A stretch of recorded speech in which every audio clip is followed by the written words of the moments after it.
दोस्त एक इंटरव्यू में जब एक फॉरेनर ने एक बच्चे से सवाल पूछा कि एपीजे अब्दुल कलाम कौन है, उनकी परिभाषा एक वाक्य में बताओ, तो वहां बैठा बच्चा जवाब देता है, is a simple Indian who is inexplicable with best of the objectives. एक ऐसे भारतीय हैं जिनके नाम के आगे दुनिया की सारी विशेषताएं भी लगा दी जाएं, तो उनके व्यक्तित्व को, उनके कैरेक्टर को, उनके अपने जीवन में की गई कड़ी मेहनत को कोई डिफाइन नहीं कर पाएगा। नमन है ऐसे इंसान को जिनका जन्म तो गरीब परिवार में हुआ, पर उनके सपने किसी पैसे के मोहताज नहीं थे। जो 1 घंटे फ्री ट्यूशन पढ़ने के लिए 3 बजे सुबह उठ के नहा धो के 4 बजे अपने टीचर के घर पहुंच जाते थे। जिनके पास सपनों के नाम पे बस देश के लिए कुछ कर गुजरने की चाहत थी और दौलत के नाम पे बस किताबें। जिन्होंने अखबार बेचने से लेकर 2002 में भारत के 11वें राष्ट्रपति बनने तक का सफर तय किया। जिन्हें 38 यूनिवर्सिटी से यूनिनरी डॉक्टरेट के खिताब से नवाजा गया। एक ऐसी हस्ती जो 26 मई 2005 को जब स्विट्जरलैंड में लैंड करता है, तो उस दिन को उस देश में साइंस डे घोषित कर दिया जाता है। पद्म भूषण, पद्म विभूषण, भारत रत्न, जिन्हें भारत के 3 सर्वोच्च सिविलियन अवार्ड मिल चुके हैं। उनका पूरा जीवन ही हद पार मेहनत करने की परिभाषा है। दोस्तों, आज उनके जीवन का ये किस्सा सुना के तुम्हें अपने सपनों के लिए हद पार मेहनत करने के लिए दिल में आग लग जाएगी। दोस्त, कलाम जी का बचपन से सपना था एयरफोर्स ज्वाइन करने का, और फिर उन्होंने अपनी स्कूलिंग खत्म करने के बाद Madras institute of technology MIT university join की, जहां वो अपने 6 दोस्तों के साथ एक प्रोजेक्ट में फाइटर एयरक्राफ्ट बनाने के डिजाइन पे काम कर रहे थे। तभी उनके प्रोफेसर श्रीनिवासन उनके प्रोजेक्ट रिव्यू करने के लिए वहां पहुंच गए और प्रोजेक्ट का डिजाइन और प्रोग्रेस देख के उनके टीचर कलाम जी से बहुत निराश हो गए और कहा, मैं तुम्हारे काम से बहुत निराश हूँ कलाम, और मुझे तुमसे अलग और बेहतर डिजाइन की उम्मीद थी। कलाम जी ने बहुत सारी प्रॉब्लम्स जो एयरक्राफ्ट को डिजाइन करने में आ रही थी वो बताने की कोशिश की, पर प्रोफेसर ने एक भी ना सुनी।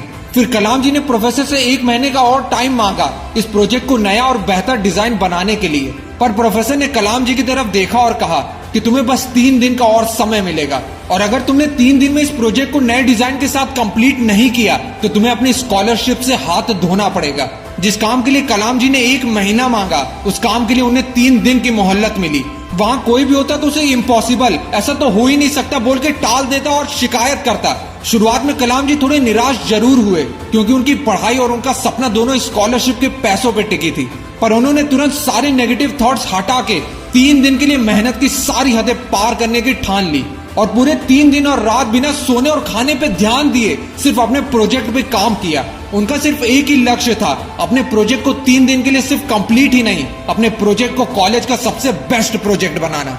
और 3 दिन के बाद जब प्रोफेसर ने कलाम जी का प्रोजेक्ट देखा तो वो एकदम शॉक्ड हो गए और खुशी से कलाम जी की पीठ थपथपाई और कहा कि मैं जानता हूं कि 3 दिन का टाइम देके मैंने तुम पे बहुत प्रेशर डाला, लेकिन मैं जानता था कि तुम में काबिलियत है। बस ये देखना चाहता था कि तुम में मुश्किल वक्त को सहने की क्षमता है या नहीं, और तुमने खुद को साबित कर दिखाया। दोस्त, कलाम जी कहते थे, one who breaks the limit of their imagination और the one who create history. Imagine the impossible. अपनी सोच की कोई सीमा मत रखो, तुम असंभव भी कर सकते हो। मनुष्य को जीवन में कठिनाइयों का सामना करना पड़ेगा, क्योंकि सफलता का आनंद उठाने के लिए वो आवश्यक है।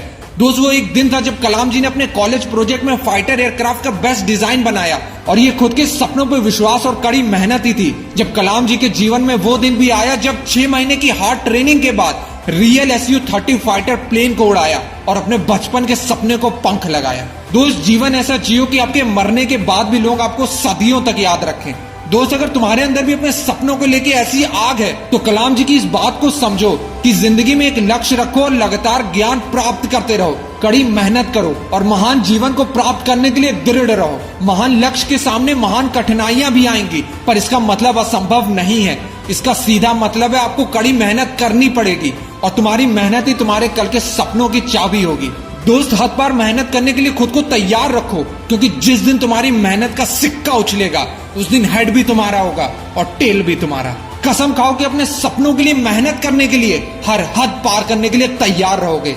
जय हिंद, जय भारत, जय कलाम जी। मिलते हैं अब नेक्स्ट मोटिवेशनल फ्लाइट के साथ। This is Ashish, bye bye.